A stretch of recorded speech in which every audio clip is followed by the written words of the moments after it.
teman-teman, perkenalkan kami dari kelompok 1.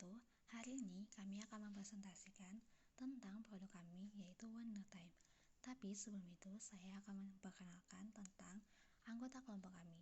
Yang pertama ada Della Ayu Saputri, yang kedua ada Henry L. Johannes, yang ketiga ada Luciana Verona Resubun, yang keempat ada Theophilus Karistobing, yang kelima ada Joshua Septrivan Lius, dan yang keenam ada Michael Julius. Jika kalian penasaran dengan produk kami yaitu Wonder Time, silakan menonton video kami hingga habis. Dan pembukanya akan dibuka oleh teman saya Joshua Septrivanius tentang mengapa kami membentuk Wonder Time. Selamat menyaksikan.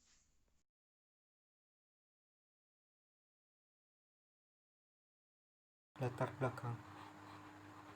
Dengan berkembangnya zaman yang semakin modern, mengakibatkan meningkatnya jumlah sampah kertas serta dengan jumlah bahan bekas yang meningkat membuat kami tergerak untuk memanfaatkan kedua bahan tersebut menjadi suatu produk yang baru. Maka dari itu, kami mengembangkan sebuah produk daur ulang yang memanfaatkan kedua sampah tersebut bersama dengan batok kelapa untuk menciptakan produk berbentuk jam yang bernama Wonder Time. Bagian selanjutnya akan dijelaskan oleh teman saya, Henry. Manfaat Wonder Time. Yang pertama sebagai penunjuk waktu. Sama seperti manfaat pada jam umumnya, Wonder Time juga berguna sebagai penunjuk waktu, yaitu untuk menunjukkan waktu kapan mulai beraktivitas, beribadah, dan beristirahat. Manfaat kedua adalah sebagai dekorasi atau hiasan. Wonder Time juga dapat digunakan sebagai dekorasi atau hiasan di dalam rumah karena mempunyai bentuk atau model yang sangat unik. Dan yang ketiga adalah fashion. Anak muda zaman sekarang menggunakan jam tangan sebagai fashion statement. Nah, oleh karena itu, kami juga membuat produk jam tangan Wonder Time yang memiliki bentuk yang unik yang cocok dengan fashion statement anak muda zaman sekarang. Berikutnya adalah target pasar yang akan dijelaskan oleh kawan saya, Della. Nah, sekarang saya akan menjelaskan tentang target pasar yang akan kami targetkan untuk produk kami. Yang pertama, kami menargetkan produk kami dijual ke tempat pariwisata. Yang kedua, ke tempat grosir. Yang ketiga, ke UMKM. Nah, next. Sekarang saya akan menjelaskan tentang target pasar ke tempat pariwisata. Ini adalah alasannya. Tempat pariwisata yang dikunjungi lebih dari 1.000 pengunjung per minggu. Yang kedua, wilayah tempat pariwisata tertutup atau terbuka yang menyediakan potensi yang besar.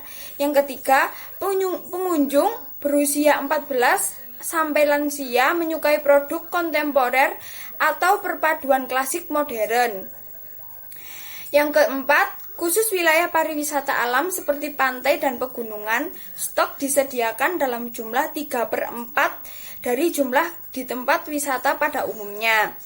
Yang kelima, pengunjung dalam range pendapatan 2,5 juta hingga seterusnya lebih berpotensi membeli produk ini.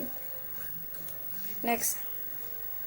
Nah, alasan mengapa kami ingin menjual dan mentargetkan produk kami ke grosir yaitu melayani grosir yang memiliki tingkat penjualan dan permintaan lebih tinggi, contoh 500 produk per minggu atau lebih. Yang kedua, lebih diperuntukkan pada grosir dengan konsumen tetap dan banyak. Yang ketiga, perkiraan pencapaian grosir yang bisa mencapai omset dengan jumlah penawaran yang cukup banyak. Yang keempat, grosir yang dituju rata-rata adalah grosir dengan penjualan perabotan atau atribut rumah tangga. Next. Nah, ini dia target pasar ke UMKM. Alasannya yaitu yang pertama, UMKM dengan potensi mencapai 10 juta per bulan lebih diutamakan. Yang kedua, UMKM yang dikelola oleh usia rentan 30 sampai 60 tahun.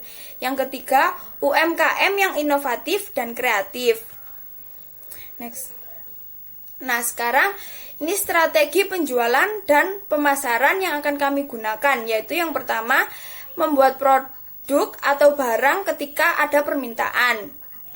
Strategi ini dinilai jauh lebih efektif karena tingkat keuntungan jauh lebih besar dan memperkecil angka kerugian produk. Yang kedua, stok barang. Strategi ini digunakan ketika permintaan sudah cukup banyak dan berlaku untuk model sejenis.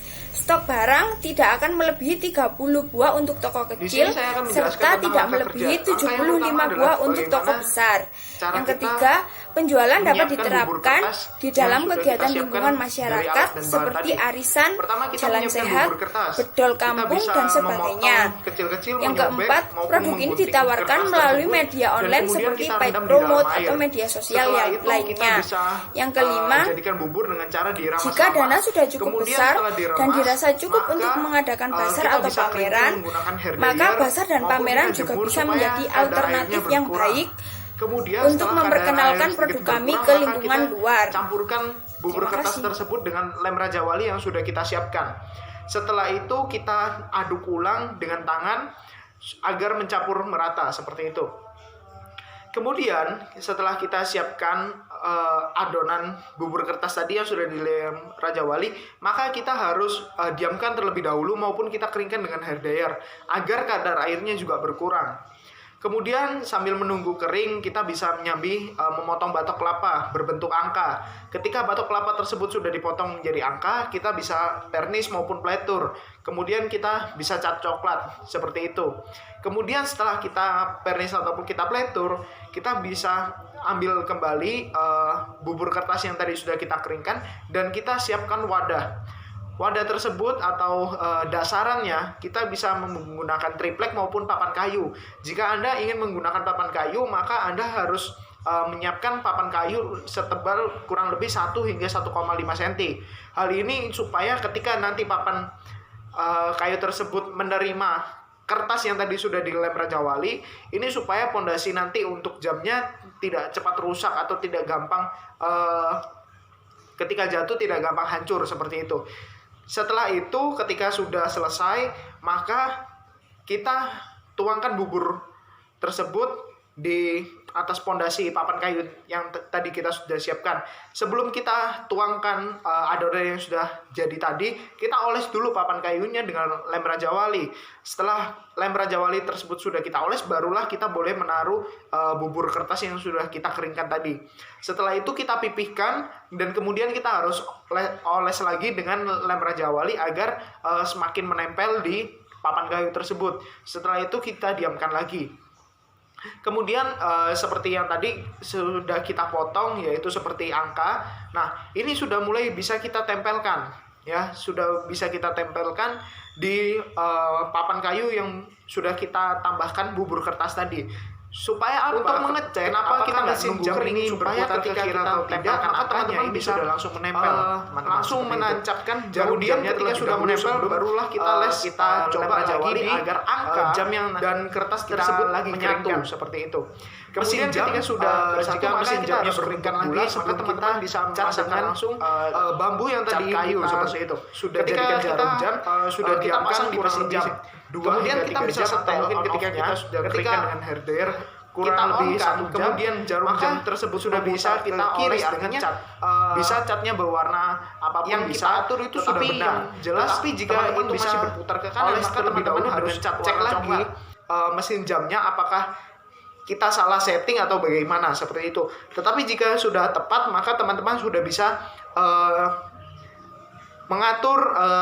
bisa mengatur barang-barang yang lain seperti itu, seperti mengatur pernis atau mungkin pletur dan sebagainya.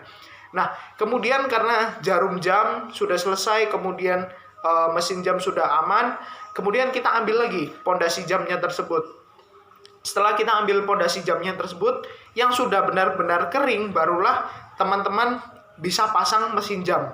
Ketika mesin jam tersebut sudah dipasang, kemudian kita bisa pasangkan jarum jam. Nah, ini yang perlu diperhatikan. Ketika mesin jam tersebut sudah dipasang, kemudian kita bisa pasangkan jarum jam. Nah, ini yang perlu diperhatikan. Ketika teman-teman pada awal yang tadi, teman-teman memipihkan bubur di atas papan kayu pondasi yang tadi, kalau teman-teman mengaturnya ketebalan, maka jarum jam itu nggak bisa dipasang. Jadi ini perlu diperhatikan. Jadi kita harus samakan sesuai dengan takaran jarum jamnya. Kalau misalnya takaran jarum jamnya 2 cm, maka kita nggak bisa memberi ketebalan kertas dengan di total papan kayu tadi 1,5 cm, anggaplah kita tambah dengan 2 cm, artinya 3,5 cm kan. Ketika kita tambahkan 3,5 cm, maka jarum jam tidak bisa dipasang. Kenapa? Karena sudah melebihi batas dari poros jamnya itu. Nah, tetapi kita bisa membuatnya jauh lebih tipis supaya jarum jamnya bisa dipasang. Ketika jarum jam sudah dipasang, maka ini sudah siap kita pasang gantungan. Nah, cara memasang gantungan ini juga teman-teman harus berhati-hati. Kenapa? Karena jika teman-teman tidak memasang berhati-hati, atau ketika teman-teman nanti memasang baut dan sebagainya tidak berhati-hati, maka kertas koran itu bisa sobek. Nah, makanya itu sebelum kita melakukan semuanya itu, alangkah baiknya jika papan kayu sebelum disiapkan, sebelum diberi bubur koran dan yang lain, ini disiapkan dari awal, yaitu papan kayu tersebut sudah dipasangi gantungan, supaya ketika nanti kita masang baut itu kertas korannya nggak rusak kayak gitu. Kenapa? Karena sudah diproses dari awal. Kalau misalnya teman-teman sudah sampai proses di sini, kemudian teman-teman kayak misalnya nancepin gantungannya seperti itu, maka ini bisa jadi kesalahan, karena kertas koran itu kan rapuh ya, walaupun sudah dioles udah dioles sama lem Raja Wali, tapi kalau yang namanya kena baut itu kan tajam. Nah, kalau misalnya kena baut itu tajam, nah ini bisa menjadi menjadi bolong gitu, menjadi rusak kertas korannya. Jadi supaya nggak rusak harus disiapkan dari awal.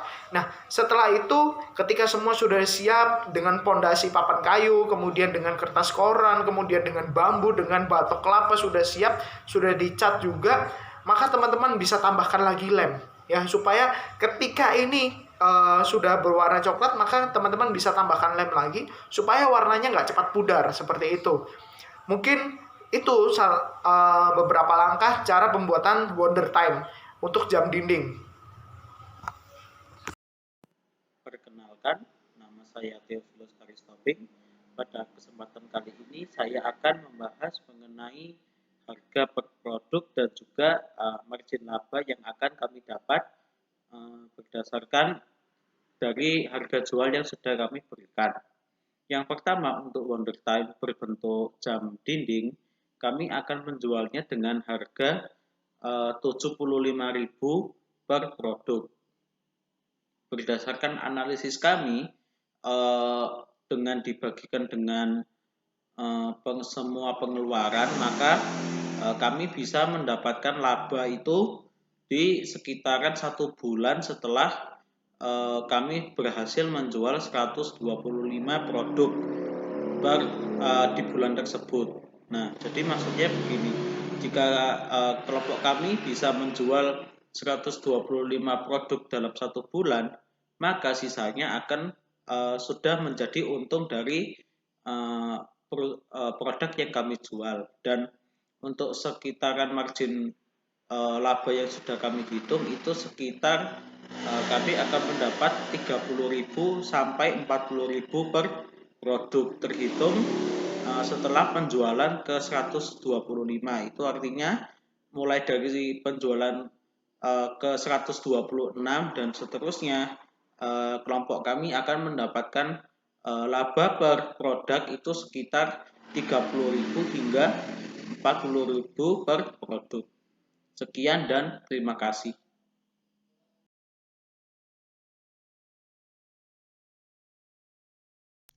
Halo, perkenalkan nama saya Luciana Veronica Subun. Kali ini saya akan menjelaskan tentang label dan juga pengemasan dari produk kami. Yang pertama, saya akan menjelaskan label kami atau logo kami sendiri. Nah, ini saya akan menampilkan di bagian sebelah kiri. Nah, untuk logo kami ini bisa dilihat bahwa logo kami ini sangat sederhana sekali. Nah, untuk saya akan menjelaskan dari lingkaran atau kata-kata yang berbentuk lingkarannya ini, yaitu menggambarkan tentang nama produk kami, yaitu Wonder Time. Sedangkan untuk lingkaran yang kedua itu menggambarkan tentang mekanisme dari Wonder Time kami ini, karena yang seperti sudah dijelaskan sebelum-sebelumnya bahwa Wonder Time kami ini adalah jam yang mekanismenya berputar dari kiri ke kanan, bukan sebaliknya. Nah, terus untuk selanjutnya itu ada panah membentuk segitiga, itu panah atau bisa dibilang adalah gambar recycle. Nah, yang seperti yang sudah kita ketahui bahwa recycle ini adalah produk-produk yang didaur ulang atau bahan-bahan yang bisa didaur ulang, sehingga kami ingin memberikan kesan bahwa kami di sini membuat produk kami dengan bahan-bahan yang bisa didaur ulang atau bahan-bahan yang sebelumnya sudah tidak bisa dipakai lagi atau masih bisa dipakai lagi tapi dibuang oleh orang lain. Nah, kami di sini memanfaatkannya untuk dibuat jadi inovasi baru, yaitu Wonder Time ini. Nah, saya sudah menjelaskan tentang logo kami atau stikernya kami. Nah, sekarang saya akan menjelaskan tentang cara atau pengemasan dari produk kami. Nah, untuk pengemasannya sendiri, kami di sini ada 2 bentuk pengemasan. Yang pertama yang untuk bentuk pengemasan dari jam dinding dan juga pengemasan dari jam tangan. Nah, saya akan menjelaskan pengemasan dari jam dinding terlebih dahulu. Nah, untuk pengemasan jam dindingnya sendiri, kami menggunakan beberapa bahan. Yang pertama, kotak karton yang berukuran 15 x 15 cm dan juga tali rami dan juga stiker atau logo produk kami dan juga kertas majalah atau koran yang sudah kami potong-potong memanjang.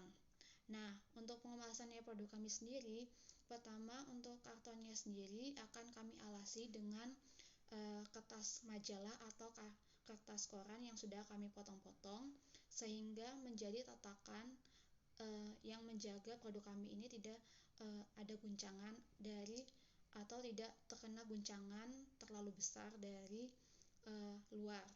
Nah, terus setelah itu kami akan meletakkan produk kami untuk jam dindingnya sendiri. Setelah kami meletakkan jam dinding, kami akan menutup kotaknya. Nah, setelah kotaknya ditutup, akan kami ikat lagi menggunakan